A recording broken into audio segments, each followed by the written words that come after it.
Hey YouTube, I'm making a quick video that I'm going to explain what the difference between a GPU and a graphics card is. That's a very, very simple difference, alright?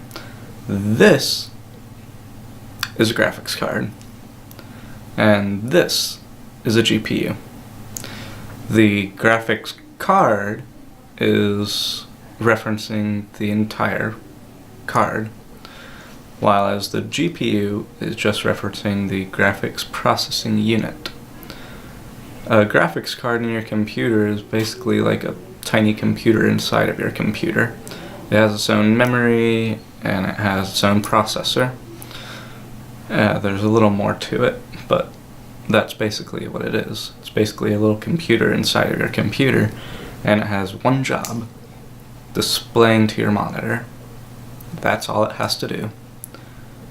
So, yeah, that's the difference between a graphics card and a GPU. The graphics card is the entire card, and the GPU is the graphics processing unit, the processor in the card. If you learned something if you didn't dislike, comment and tell me what you think. Bye.